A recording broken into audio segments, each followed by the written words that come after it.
AOC went on ABC's This Week over the weekend, and she declared that woke was crazy. Super interesting. Let me show you the clip, and then we're going to talk to Glenn Greenwald about it. What do you make of those controversial statements? I'm sure you've seen. I mean, she's, the Thanksgiving dust up. She says she doesn't, still believe that, but the abolished prisons, abolished police, which is also positions that have been taken by a lot of the progressive candidates who have won. I have a local city councilman that has this saying, "Woke one was crazy." That was the fakest laugh I've seen since Kamala Harris. Okay, Glenn, we've got a lot more tapes where that came from, including her fascinating reason for why she believed in woke one. But let me start with an elementary question. What's woke one? What's woke two? Do we know which policies are in which? And if woke one was crazy, is woke two better? Yeah, I mean, that's one rather fundamental question, right? If we're gonna talk about woke one, like when did woke one begin and what characterized it, and which parts are we done with, and which parts continue, and which parts don't you like and think are crazy, and which parts do you like? I think though that the question that she was responding to gives some insight, which is there were a lot of things that people said, even though it began with a very well-intentioned reaction to the George Floyd killing and anger over it and a desire to do something about police brutality that was race-based, that things very quickly went off the rails into areas that were completely unrelated to that original cause. And things like what Francisca Hong was saying about abolishing Thanksgiving because it's offensive to some folks, or even abolishing prisons, abolishing the police, were kinds of things that at the time might have seemed like they were pushing the Overton window, but in retrospect, obviously the people who said them feel embarrassed by them. That's why AOC is trying to laugh them off. Now, I actually appreciate when a politician or anybody has a position that they previously held and then decides that it was in error and publicly acknowledges that. But that requires an actual serious discussion of what you got wrong and why. Like if AOC is saying that she embraced a bunch of ideas that she now considers to be not just wrong, but crazy, then I wanna know what is it about AOC that led her to embrace ideas that she herself now acknowledges were crazy. I mean, that's a pretty serious self-indictment. And how are we going to know that under social pressure or similar kinds of political demands that she doesn't do that again? If, however, all she means is that, hey, there were a few excesses and we said some things like about Thanksgiving or even abolishing prisons that of course we didn't really mean and we don't really want to repeat, then she should explain what parts of the woke agenda she continues to support. It was like a very kind of cowardly way of answering this, almost too clever by half, which is why she angered people on both sides, people who still like the woke agenda that she was dismissing, but also people who really hated it, like myself and others who found it really repressive and think you can't just giggle it away. It just was a very ineffective response to what I consider to be a pretty serious issue, which was the climate that was created at that time that really destroyed and punished people who didn't immediately submit to the full panoply of not just ideological views, but even phrases and word changes and a whole variety of other things that were imposed overnight by dictate. If AOC regrets supporting that, great, but then she needs to come clean and say that and not turn it into some kind of joke. Yeah, so I'm with you on, let's take yes for an answer. So I think she's generally headed in the right direction there. Could be in advance of a presidential election or candidacy or the New York Senate race. So all good, but I also agree with you on, yeah, but wait, what did you change on? I mean, we gotta kind of know that, right? Otherwise, we don't know what we're agreeing to. And so, and to Glenn's point here, I'll give you an example from me, right? So I was against the phrase defund the police from day one. I thought it made no sense. In fact, I think the first time I ever heard about it, I put a post on what was then Twitter, and then I got a ton of blowback on the left. We had a bunch of debates, and then the more police abuse kept happening, and then I got so frustrated, and one day I tweeted out, maybe we should defund the police, because these guys are totally out of control, right? And then I came back and realized, no, it's defunding them. Of course, isn't gonna solve anything. That's why I hated the phrase in the first place. But okay, there was a little bit of a, you can call it mania or you can call it justified rage at what the cops are doing across the country. that led us to that moment. But there's an explanation of why I did that one tweet, but then you see me on camera before, after having these debates and saying it's not the right phrase, it's not the right way to go. But you see why I said what I said and why it's genuine. So I think to Glenn's point, one of the core issues is here, is she being genuine? And for a candidate, that's really important in and of itself, no matter what you think of woke or not woke, right? So I want to skip ahead to B4 here. So in this video, she explains why, Jonathan Karl basically says, weren't some of those your positions, right? And so she's going to have to explain why at the time she was, I guess, in her words, crazy woke. So let's watch.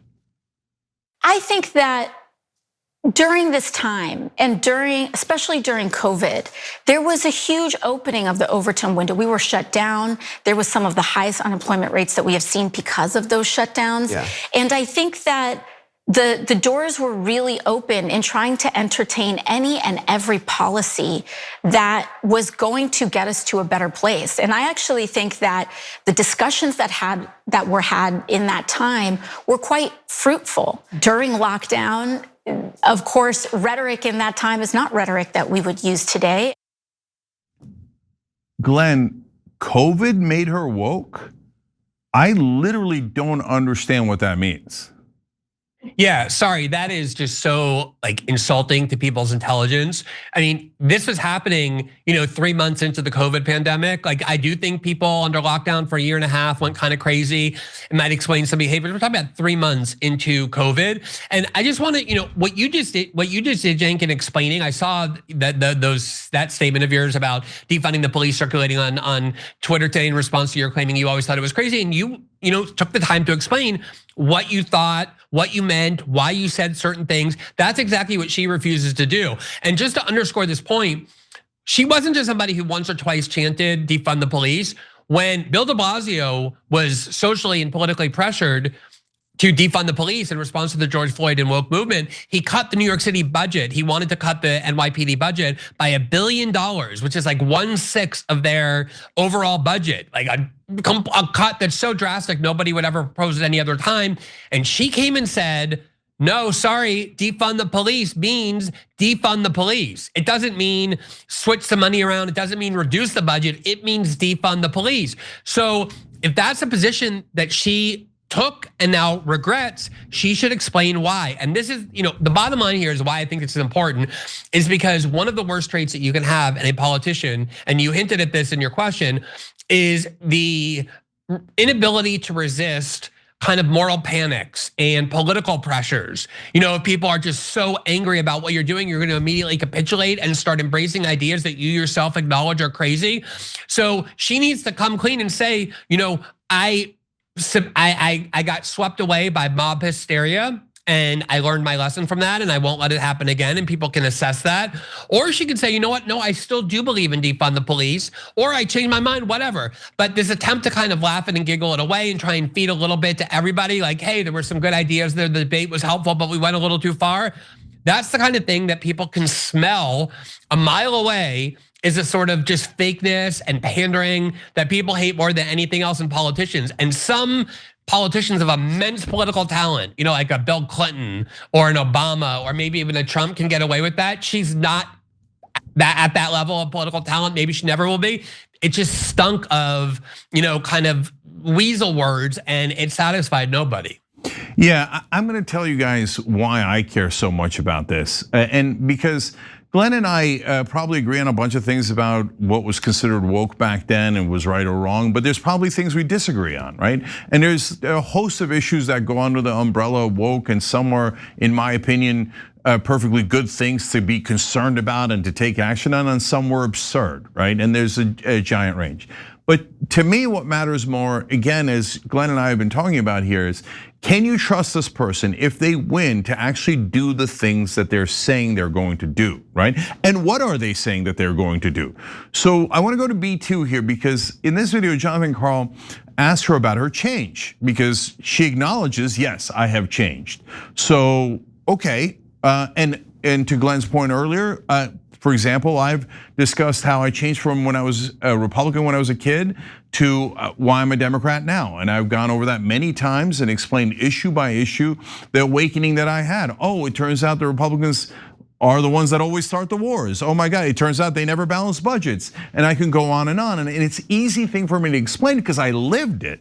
There was a real reason why I came to those conclusions, right? So when she's asked why she changed, I really want you to focus on her answer. Concentrate on the words you're saying. You're gonna be forced to concentrate, otherwise you won't understand the word salad. But focus on what she's saying here, because let's see if we can decipher it together. Watch. You've changed as well, right? How have you changed since you came in as this insurgent rebel at odds with the Democratic leadership? How have you changed? You know, I think life has a way of really weathering you and adding to your context and your experience. It humbles you, but it also emboldens you in a lot of ways. And I think it has been the greatest privilege of my life to be able to represent the working people of my congressional district. And I think some of the ways that it's changed me has been to be able to come in with so many aspirations for our country, and then to have the remarkable opportunity to be in the arena and try to make the country a better place, challenges and all. And I love that it's hard. I love that I have to, and I get to engage with people from all across the country, elected officials from all across the country, to try to actually fulfill our dreams to guarantee health care to every American. What in the world was that? Okay, so first she's humbled and emboldened. Okay, it's a great privilege to represent the working people. Okay, but how did you change? Because she came in with so many aspirations and excited about the opportunity to be in the arena. So far, so good. How did you change?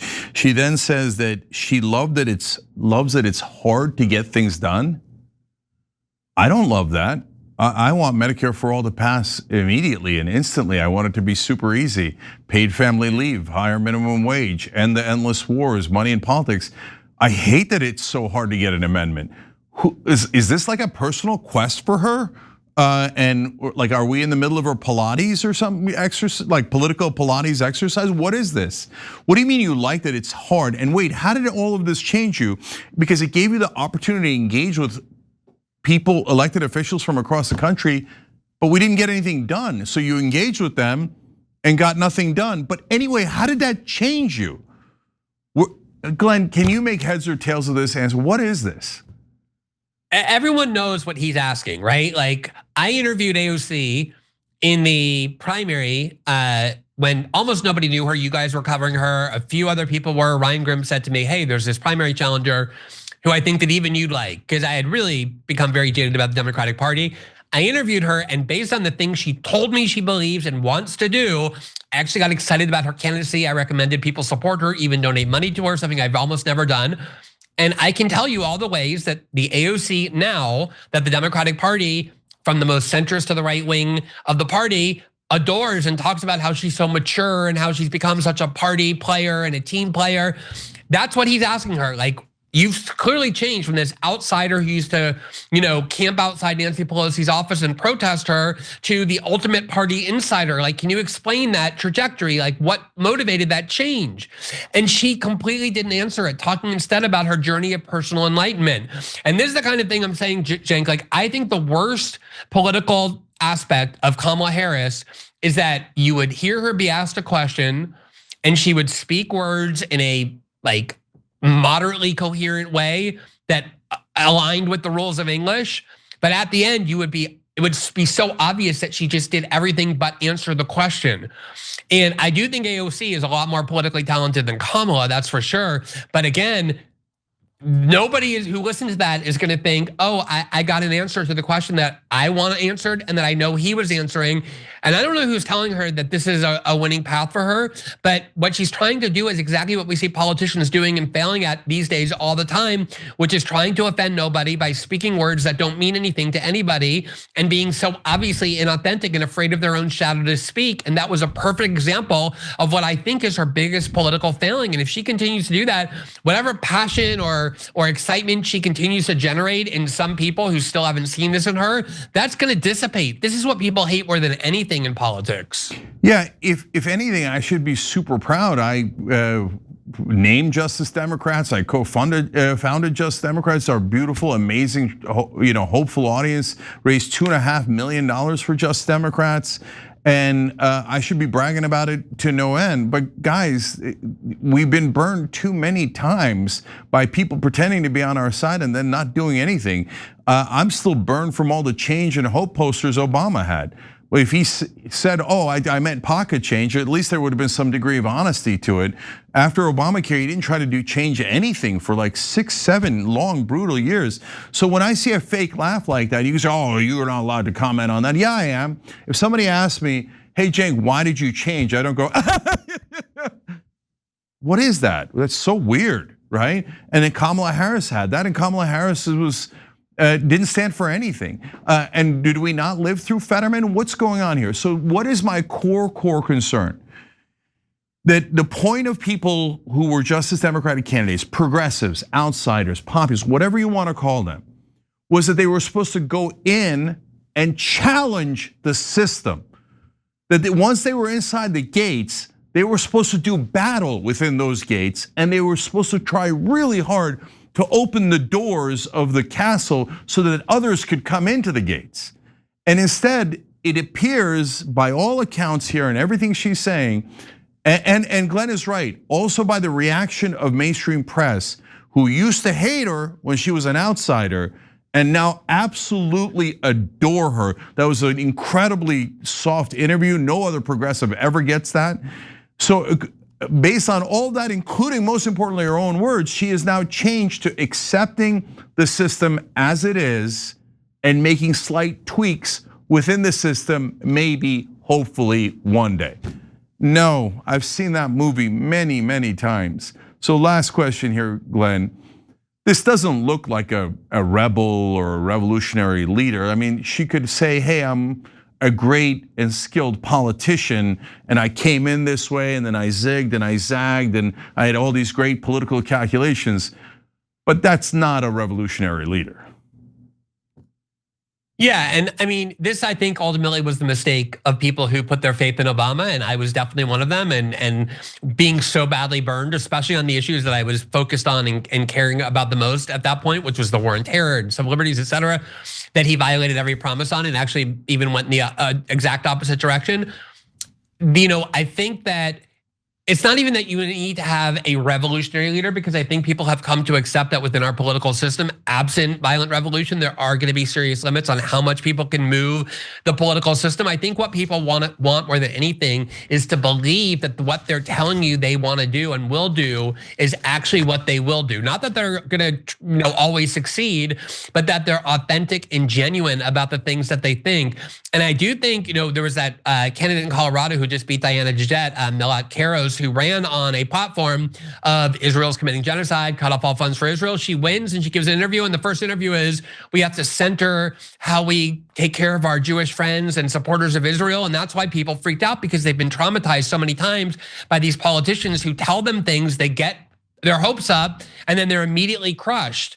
And if AOC isn't careful, and obviously what she's trying to do is to placate the people who think she's too far to the left, she's gonna lose her biggest political asset, which is the political energy that she continues to create. Not as much as she used to, but still does. And I think, I've always thought for many years now that what she's doing is morphing into Nancy Pelosi. And I think that morphing is happening much more rapidly than even I thought a couple of years ago. Yeah, I want to be clear. I definitely want a revolutionary leader. I don't mean a non-political revolution. I mean a political one, and where we wholesale get rid of the incumbents, get a completely different president. It could be within one of the, like what Bernie promised, right? Yeah, exactly. Yeah, and what I mean by that is not radical positions, like unpopular positions, like abolishing prisons or weirdo things like that. No, I mean to get our democracy back, to get money out of politics so that the voters decide elections and not the donors. That at this point requires a political revolution. Amendments are political revolutions. So that's the direction we need to go. Otherwise, it's going to go in an ugly direction because this could only last so long. But finally on this, it just seems to me that she's not on the FDR track for that kind of political revolution. She looks like she's, and I feel bad saying this, but the Kyrsten Sinema track. Come in as a progressive, then realize, oh, money and media decides your power within DC, shift over to money and media. Now Sinema way overdid it and had took off every mask that she had until she was totally revealed. And I'm not saying she's at the end of the Sinema track, but Glenn, this is definitely how the Kyrsten Sinema track began. Well, Kyrsten Sinema even began further to the left than AOC. She was in the Green Party, and look how far she went. I think, Cenk, like I was going to actually say this with Obama. The lesson that I learned with Obama is if you actually looked at Obama's trajectory before entering politics or running for the Senate, there was absolutely nothing about his life or his personality or his behavior that justified a belief that he was going to challenge in any way status quo power. His whole life was about getting into the most prestigious institutions, pleasing and kind of embodying what they wanted of him. There was nothing at all that lent any credence to the idea that he was going to come in and remember he was going to change the way politics works and for whom it was going to work. Nothing in AOC's past really ever suggested that either.